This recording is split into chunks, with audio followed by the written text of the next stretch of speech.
In section 14.6, we're going to look at triple integrals and their applications.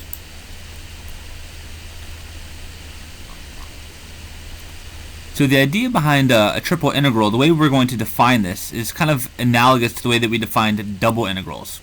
Let's consider a function of three variables that is continuous over a bounded solid region Q.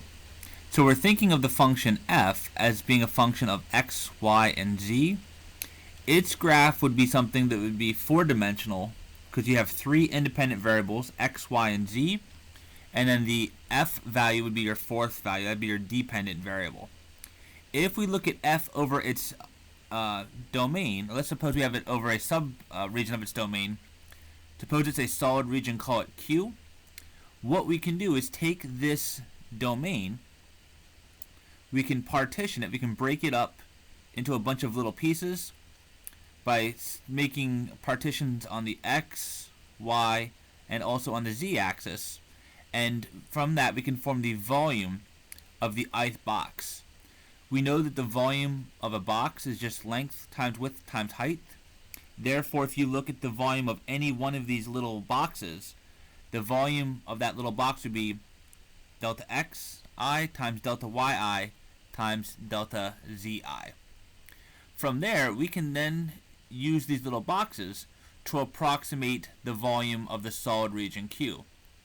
The volume of Q is going to be approximately equal to the sum from I equals 1 to n of these delta vi values, these little boxes.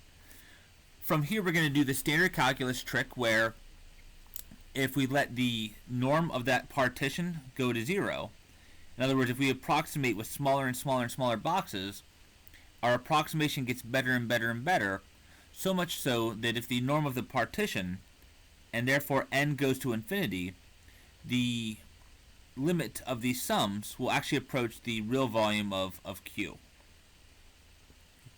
So the norm, we define the norm to be the length of the longest diagonal of the n boxes. And if that limit exists as the norm goes to 0, then what we get is going to be the triple integral of f of x, y, z dv over the solid region Q, provided this limit exists. Okay. The volume of the solid region Q itself is given by the triple integral of dv over Q. In other words, if you take the triple integral of the change in the volume increment over the surface region, that will give us the volume of that solid. Some of the properties that we saw from before that apply to double integrals will also apply to triple integrals as well. For example, if we have a constant times a function, we can bring the constant to the outside of our triple integral. Triple integration is linear. In other words, if I have the triple integral of either the sum or difference of two functions, that becomes either the sum or difference of their triple integrals. And we have kind of like an addition style property which says that if you can take Q and partition it into two non-overlapping subregions, let's call them Q1 and Q2, then the triple integral of f over Q dv is going to be equal to the sum of the triple integral of f over Q1 dv plus the triple integral of f over Q2 dv. If the solid region Q is simple, then the triple integral can be evaluated with an iterated integral using one of the 6 possible orders of integration listed below. So when we're going to do our iterated integrals here, again, we're going to have a dx, a dy, and a dz. You have 3 choices for the first differential, 2 for the second, and then 1 for the last, and that gives us these 6 different possibilities.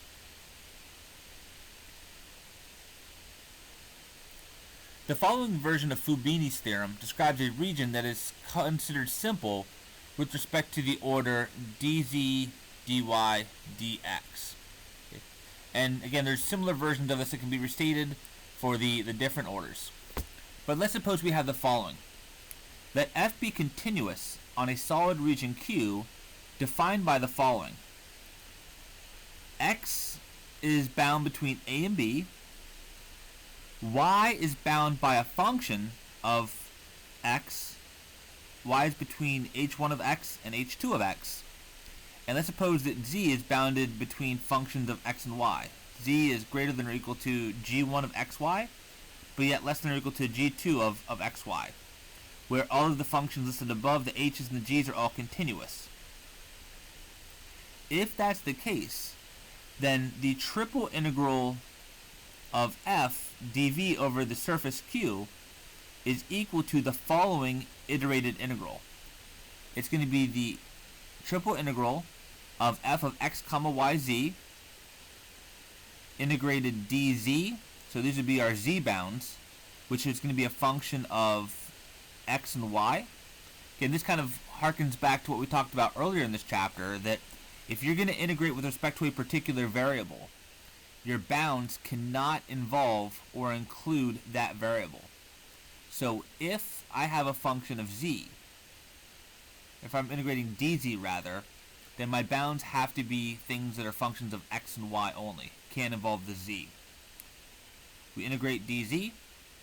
The next thing we would want to do is integrate dy. We've already integrated with respect to z, so we can't have anything with z left after we do the evaluation. So the bounds for the dy can't involve anything with z. They can't involve anything with its variable of integration, but they can certainly involve functions of x. So dy, this is our integration with respect to y, has bounds of the form h1 of x to h2 of x. And then when we get to the last part of our iterated integral, when we look at the dx portion of this, we've already integrated z, we've already integrated with respect to y. We can't integrate with respect to x itself, so the only thing that's left here in terms of what the possibilities would be is that these are going to be our constant bounds, as we saw indicated in the setup. To evaluate a triple integral in the order of dz, dy, dx, we would first begin integrating dz, which would hold both the x and the y constant for the first integration. When we then integrate dy, we hold the x constant, and then the last part would be just a classic integral with respect to an x variable. Let's go ahead and do one of these together. Let's evaluate the triple integral from 0 to 2, from 0 to x, from 0 to x plus y of e to the xy plus 2z dz dy dx. The first thing we're going to do is we want to integrate with respect to z.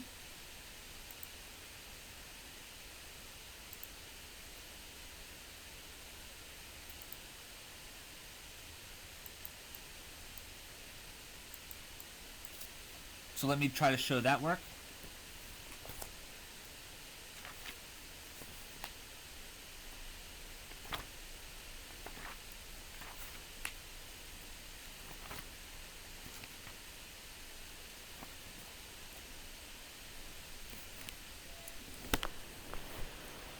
So we have the following. This is going to be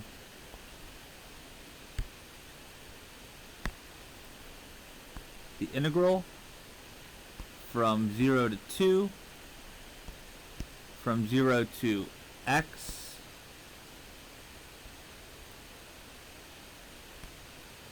and then from 0 to x plus y of e to the x times y plus 2z, and then the order is dz dy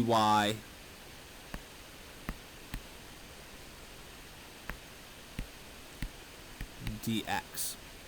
It might be helpful for some of us if we distribute this through e to the xy plus 2 e to the xz. When we integrate this thing with respect to z, we're thinking of the x and y as being constant. So for that innermost integration, it's going to look like this.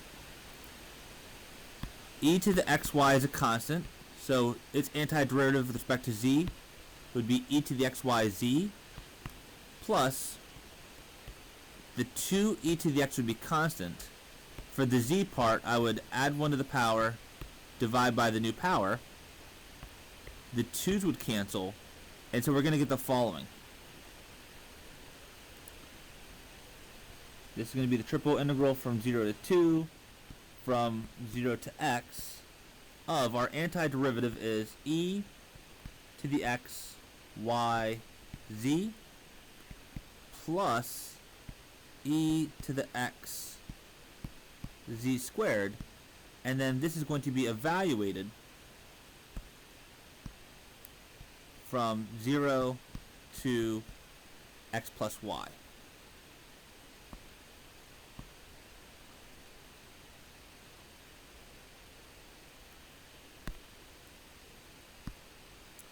And then this is still going to be dy dx. When we do that evaluation on the inside, this is what we come up with. This is going to be from 0 to 2, from 0 to x. Remember, we did an integration in the variable z with respect to z. So when I'm evaluating this antiderivative, I'm plugging in these bounds in for z.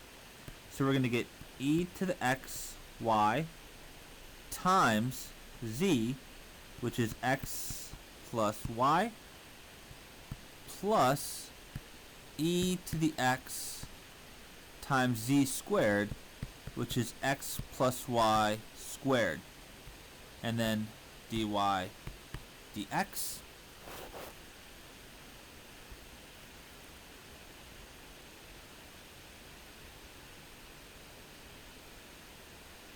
We can now go ahead and do our next integration. We now need to integrate this with respect to y. And perhaps before doing so, let's actually kind of go ahead and simplify the inside of our innermost integral.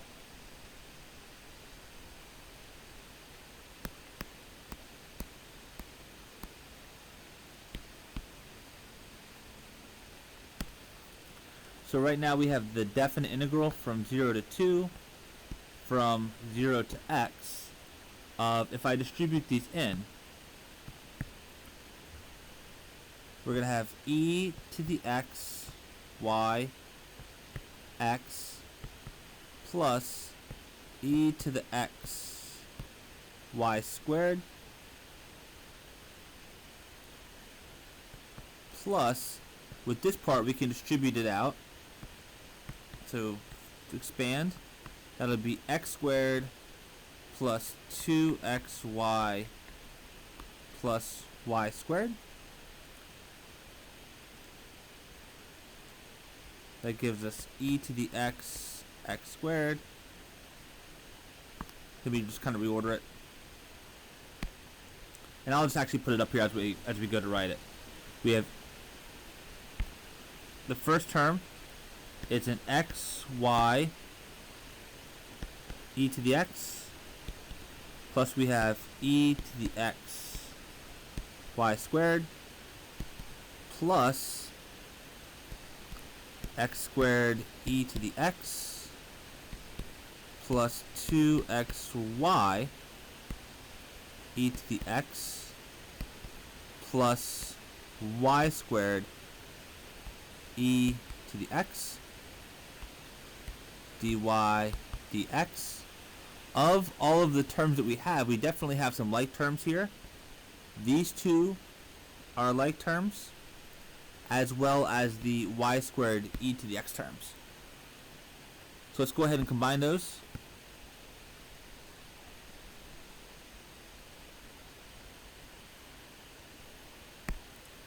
This is the definite integral from 0 to 2, definite integral from 0 to x. We're going to have a 3xy e to the x. When we combine these two, we have a 2y squared e to the x. And then over here we have this x squared e to the x. And this is going to be dy dx. We're now going to go ahead and integrate with respect to y. This is the definite integral from 0 to 2. So for integrating with respect to y, we're holding x constant. This is going to give us 3x e to the x, which is constant.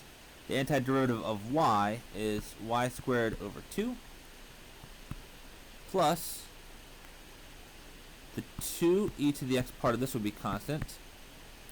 This is going to give us y cubed over 3 plus, here this is a constant with respect to y, so we're going to get x squared e to the x times y. And now this should be evaluated from 0 to x.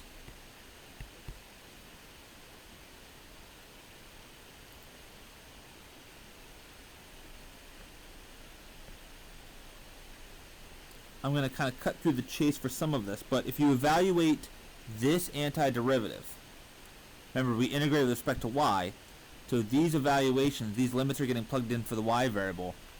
When I substitute in x to start, we would get the following. So everywhere I see a y, I'm putting x. We get 3x e to the x times x squared over 2 plus 2 e to the x x cubed over 3 plus x squared e to the x times x dx. I didn't show the work for this, but when you subtract, when you plug in 0 in for each of these y's, that antiderivative evaluated at the lower bound will just be 0. So even though I'm not writing it here, maybe I will, but really there'd be like a minus 0 in here, because each of these other terms, when you plug in the lower limit of integration, would produce 0. Okay, we're getting there. We have just one more integration to do. We're going to have to integrate with respect to x, but before doing so, let's go ahead and simplify our integrand. So lastly, we're going to have to do the definite integral from 0 to 2. What do we have here? Well, we have a 3x e to the x times x squared over 2.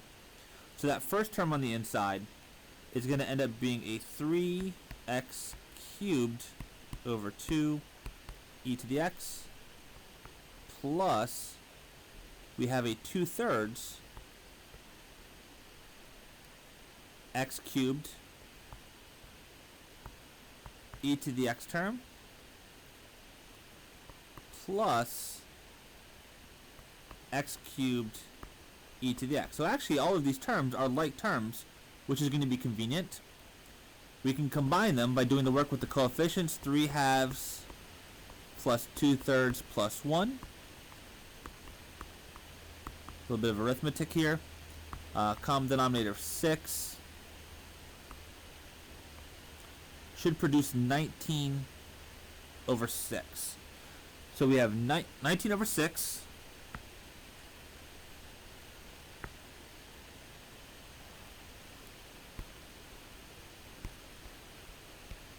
x cubed e to the x dx.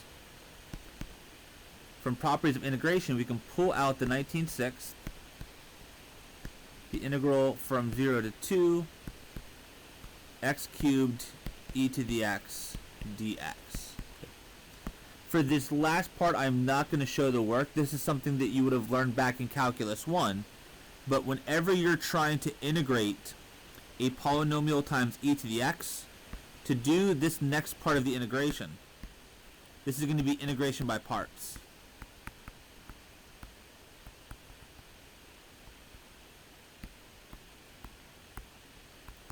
In particular, you're going to have to do integration by parts a few times. You would let u be the polynomial part. You would let dv be to the e to the x dx part. Your du, that looks like a v, but your du would be 3x squared dx. And then the v would be e to the x. If you apply integration by parts, you will find that the antiderivative for that expression should be the following. It's going to be e to the x times x cubed minus 3x squared plus 6x minus 6, and that's going to be evaluated from 0 to 2. So just a little bit of numerics. If you plug in the upper limit of integration into the antiderivative, plug in the lower limit of integration into the antiderivative and subtract, what you're going to get is it'll ultimately reduce to e squared over 3 plus 1. And this thing would have a value of approximately 65.797. So the value for our triple integral here is approximately 65.797.